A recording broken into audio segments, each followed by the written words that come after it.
হাতি হাতি তুমি কে আমি কে তুমি কে আমি কে হাদি হাদি তুমি কে আমি কে হাদি হাদি পারছে না। আমি বরাবরই বিপ্লবের পর থেকে বলে এসেছি যে এই সরকার প্রত্যেকটা সেক্টর আসলে ব্যর্থ এবং যে নিরাপত্তার যে বিষয়টা যারা এই দেশকে স্বাধীন করলো মুক্ত করলো তাদের ক্ষেত্রে অবশ্যই তাদের পেছনে অনেক শত্রু আছে খুব স্বাভাবিকভাবেই।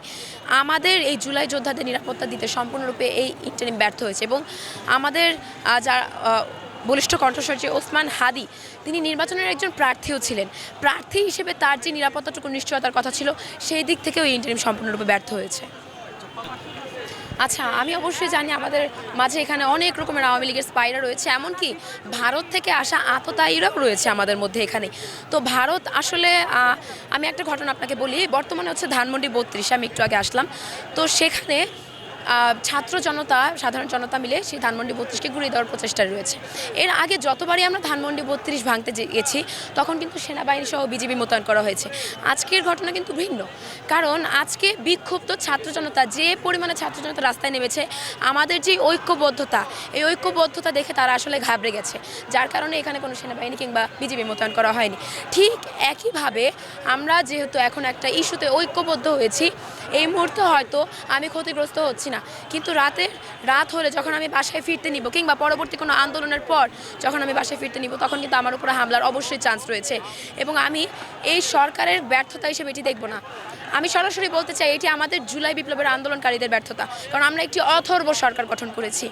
আমরা এই বিপ্লবের পর কথা হয়েছিল, এই সার্জিস আলম কিংবা নাহিদ আলম তারা ঘোষণা দিয়েছিলেন যে এই বিপ্লব যারা কায়েম করেছে এই বিপ্লবীদেরকে জিজ্ঞেস করার পর একটি সরকার গঠন করা হবে, কিন্তু এই বিপ্লব করার পর আমরা যারা রাস্তায় ছিলাম আমাদেরকে কিন্তু জিজ্ঞেস করা হয়নি কোত্থেকে যেন একটা সরকার গঠন করা হয়েছে। এমনকি গত 54 বছরে যারা সরাসরি আওয়ামী লীগের দালাল করেছে তাদেরকেও কিন্তু ইন্টারিম উপদেষ্টা পরিষদে রেখেছে। তো এই ক্ষেত্রে আমাদের প্রথমেই উচিত ছিল এই 8 আগস্ট যখন একটা অথর্ব ইন্টারিম গঠন হয় তাদেরকে লাথি মেরে হাসিনার মতো ভারতে পাঠিয়ে দেওয়া এবং একটা জাতীয় বিপ্লবী সরকার গঠন করা। সেক্ষেত্রে এটা অবশ্যই আমাদের ব্যর্থতা এবং আমি চাই না আমাদের এই ব্যর্থতার কারণে সামনে আরও কোনো হাদিকে প্রাণ দিতে হোক। আমাদের এই যে একটা ইস্যু, আমরা জানি কোটা ইস্যু থেকে কিন্তু হাসিনার পতন হয়েছিল এবং মনে হচ্ছে এই হাদি ভাইয়ের ইস্যু থেকে এবার যে আমরা অথর্ব একটা কাঠামো গঠন করেছি ইন্টারিমের, সেটারও পদত্যাগ বাধ্যতামূলক এবং এর থেকে আমাদের শিক্ষা নিয়ে অবশ্যই এখনই ঐক্যবদ্ধ হতে হবে এবং যারা প্রত্যক্ষ বা পরোক্ষভাবে হাদি ভাইয়ের হত্যা ঘটনার সাথে জড়িত তাদেরকে গ্রেফতার করে তাদের ক্ষমতাচ্যুত করে তাদেরকে বিচারের আওতায় আনতে হবে এবং একটা জাতীয় বিপ্লবী সরকার গঠন করতে হবে। এর পাশাপাশি ভারত যেহেতু বরাবরই আমাদের শত্রু রাষ্ট্র হিসেবে পরিচয় দিয়েছে, তার সাথে আর কোনো বন্ধুত্ব নয়, তার সাথে আর কোনো সুশীলতা নয়। এই সুশীল যারা ওসমান হাদি হত্যার পর সুশীলতা দেখাচ্ছে, সন্ত্রাসী কিংবা মব কার্যক্রম করছে, ধানমন্ডি 32-এর মতো তাদের এক একটাকে ধরে ধরে জয় বাংলা করে দিতে হবে, তাদের প্রত্যেকের সুশীলতা বের করে দিতে হবে এবং ভারতের সাথে তারা যেমন আমাদেরকে শত্রু হিসেবে ডিল করছে তাদেরকেও ওই শত্রু হিসেবেই ডিল করতে হবে।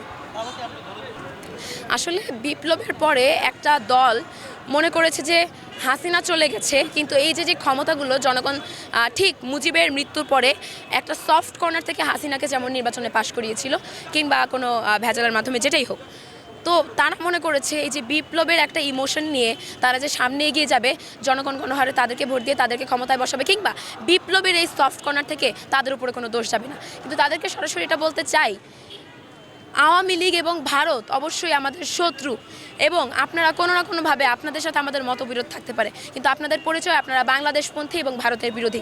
সেক্ষেত্রে আপনাদের পিছনেও কিন্তু ভারতের অনেক শত্রুরাই রয়েছে। আপনারা এখন এক এক জায়গায় দুর্নীতি করে যাবেন কিংবা এক এক জায়গায় সুশীলতা দেখিয়ে যাবেন, এভাবে আপনারা টিকতে পারবেন না।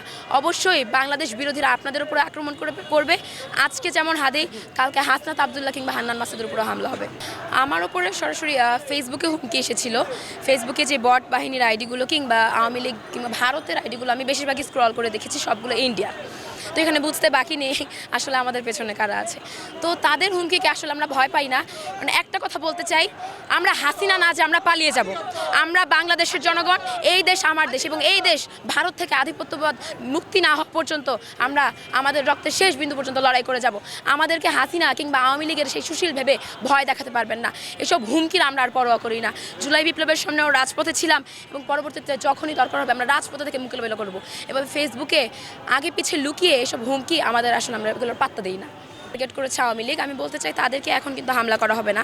এখনকার যে হামলার টার্গেট তারা হচ্ছে নির্বাচনের প্রার্থীরা। এই নির্বাচনের মাধ্যমে যারা একটি দুর্নীতিমুক্ত বাংলাদেশের করার অঙ্গীকার নিয়ে যারা নির্বাচনের প্রার্থী হিসেবে দাঁড়াচ্ছে, ভারতের টার্গেটে বর্তমানে তারা আছে। এবং এই যে এই ওসমান হাদির ঘটনার থেকে যদি আমরা শিক্ষা নিয়ে তাদেরকে প্রতিহত না করতে পারি, তাহলে ঘরে ঘরে খুঁজে খুঁজে এক একটা জুলাই যোদ্ধাকে, আমার মতো আরও জুলাই যোদ্ধাকে আসলে গুম খুন করা হবে।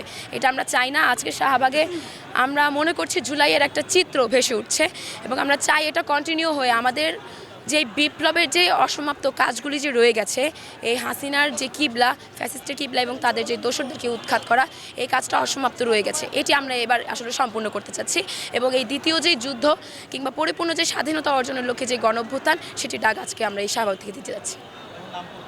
আমি তাসমিয়া রহমান, আমি 10ম শ্রেণীর একজন শিক্ষার্থী, ওয়েস্টার্ন হাই স্কুল এবং জুলাই মঞ্চের সামাজিক সুরক্ষা প্রতিনিধি।